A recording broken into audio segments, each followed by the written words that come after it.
Assalamualaikum warahmatullahi wabarakatuh. Sebelumnya perkenalkan, nama saya Sela Apriani dengan NIM 2130203142.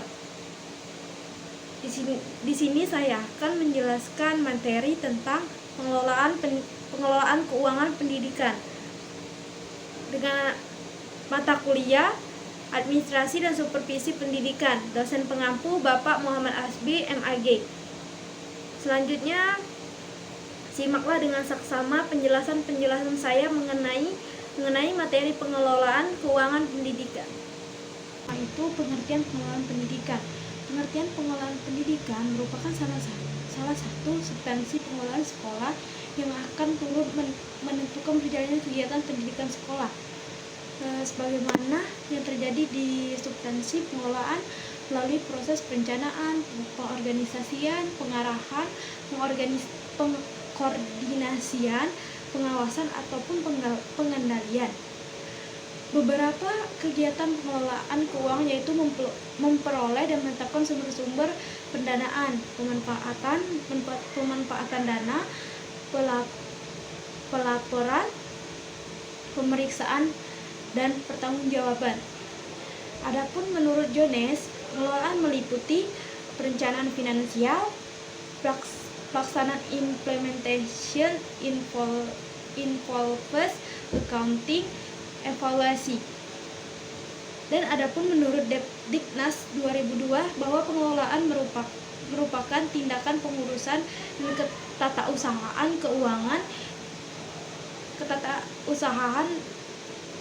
keuangan yang meliputi pencatatan, perencanaan, pelaksanaan, pertanggungjawaban dari pelaporan. Dengan demikian, pengelolaan keuangan sekolah dapat diartikan sebagai rangkaian aktivitas mengatur keuangan sekolah, dimulai dari perencanaan pembukuan, pembelanjaan, pengawasan, dan pertanggungjawaban keuangan sekolah. Adapun tujuan pengelolaan keuangan pendidikan melalui kegiatan pengelolaan keuangan kebutuhan pendanaan kegiatan sekolah dapat direncanakan, diupayakan pengadaannya dibukukan secara transparan dan digunakan untuk membiayai pelaksanaan program sekolah secara efektif dan efisien. Untuk itu, tujuan pengelolaan pendidikan adalah meningkatkan efektivitas dan efisiensi penggunaan keuangan sekolah, 2 meningkatkan akuntabilitas dan transportasi keuangan sekolah, 3 meminimalkan penyalahgunaan anggaran sekolah. Untuk mencapai tujuan tersebut, maka dibutuhkan kreativitas kepala sekolah dalam menggali sumber-sumber dana, menempatkan bendaharawan yang menguasai dalam pembukuan dan pertanggungjawaban keuangan, serta memanfaatkan secara besar sesuai peraturan perundang-undangan yang berlaku. Prinsip-prinsip pengelolaan keuangan pendidikan. Pengelolaan keuangan sekolah perlu memperhatikan sejumlah prinsip. Undang-Undang Nomor 20 Tahun 2003 Pasal 48 menyatakan bahwa pengelolaan dana pendidikan berdasarkan pada prinsip-prinsip keadilan, efisiensi, transparansi, dan akuntabilitas. Di samping itu, prinsip aktivitas juga perlu mendapat penekanan. Berikut ini dibahas masing-masing prinsip tersebut, yaitu transparansi, akuntabilitas, efektivitas, dan efisiensi. 1. Transparansi berarti adanya keterbukaan. Transparansi di bidang pengelolaan berarti adanya keterbukaan dalam mengelola suatu kegiatan di lembaga pendidikan. Bidang pengelolaan keuangan yang transparan berarti adanya keterbukaan dalam pengelolaan keuangan. Dalam pengelolaan keuangan lembaga pendidikan, yaitu keterbukaan suatu keuangan dan jumlahnya, rincian penggunaannya, serta pertanggungjawabannya. Pertanggungjawabannya pun harus jelas sehingga bisa memudahkan pihak-pihak yang berkepentingan untuk mengetahuinya. Transparansi keuangan sangat diperlukan dalam rangka meningkatkan dukungan orang tua, masyarakat, dan pemerintah dalam penyelenggaraan seluruh program pendidikan di sekolah. Akuntabilitas adalah kondisi seseorang yang dinilai orang lain itu karena kualitas performansinya dalam menyelesaikan tugas untuk mencapai tujuan yang menjadi tanggung jawabnya. Akuntabilitas di dalam pengelolaan keuangan berarti penggunaan uang sekolah dapat dipertanggungjawabkan sesuai perencanaan yang telah ditetapkan.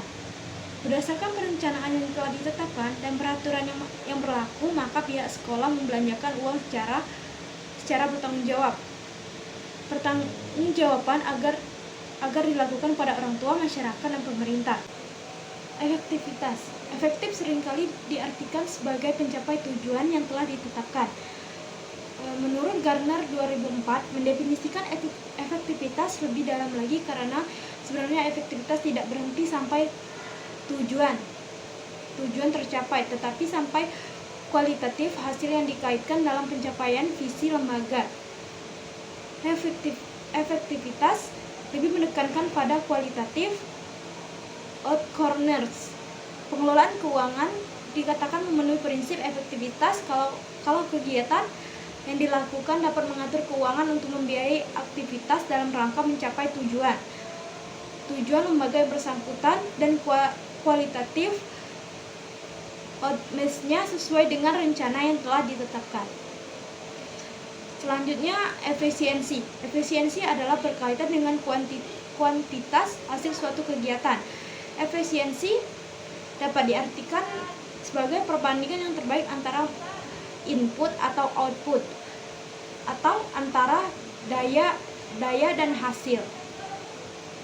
Tugas pengelola keuangan sekolah. Di dalam pelaksanaannya, pengelolaan keuangan menganut asas pemisahan tugas antara fungsi otorisator, ordonator, dan bendaharawan. Otorisator adalah penjabat yang diberi wewenang untuk mengambil tindakan yang mengakibatkan penerimaan dan pengeluaran anggaran. Ordonator adalah penjabat yang berwenang melakukan pengujian dan memerintahkan pembayaran atas segala tindakan yang dilakukan berdasarkan otorisasi yang telah ditetapkan. Bendaharawan adalah penjabat yang berwenang melakukan penerimaan, penyimpanan, dan pengeluaran uang serta diwajibkan membuat perhitungan dan pertanggungjawaban. Kepala sekolah sebagai pengelola berfungsi sebagai otorisator dan dilimpahi fungsi ordonator untuk memerintahkan pembayaran, namun tidak dibenarkan melaksanakan fungsi bendaharawan karena berkewajiban melakukan pelaksanaan ke dalam. Sedangkan bendaharawan di samping mempunyai fungsi bendaharawan juga dilimpahi sebagai fungsi ordonator untuk menguji hak atas pembayaran. Pengelolaan keuangan sekolah berkewajiban untuk menentukan keuangan sekolah secara mendapatkan dana untuk infrastruktur sekolah serta penggunaan dana tersebut untuk membiayai kebutuhan sekolah. Tugas pengelola keuangan antara lain: 1. Pengelolaan untuk perencanaan perkiraan. Yang kedua, pengelolaan memusatkan perhatian pada keputusan investasi dalam pembiayaannya. Yang ketiga, pengelolaan kerjasama dengan pihak lain. Yang keempat, pengelolaan keuangan dan mencari sumber dananya. Seorang pengelola keuangan harus mempunyai pikiran yang kreatif dan dinamis. Hal ini penting karena pengelolaan yang dilakukan oleh seorang pengelola yang berhubungan dengan masalah keuangan yang sangat penting dalam penyelenggaraannya kegiatan sekolah. Adapun yang harus dinilai oleh seseorang pengelola keuangan yaitu strategi keuangan. Strategi tersebut diantaranya: 1. Strategi planning, pedoman keterkaitan antara tekanan internal dan kebutuhan eksternal yang datang dari luar. Terkadang unsur analisis kebutuhan, proyeksi, peramalan ekonomi dan finansial. Yang kedua, strategi manajemen, upaya mengelola proses perubahan seperti perencanaan strategis, struktur organisasi, kontrol strategis, dan kebutuhan primer. Yang ketiga, strategi thinking, sebagai kerangka dasar untuk merumuskan tujuan dan hasil secara berkesinambungan. Baiklah, saya rasa hanya itu saja materi-materi yang saya sampaikan tentang pengelolaan keuangan pendidikan. Saya akhiri. Wassalamualaikum warahmatullahi wabarakatuh.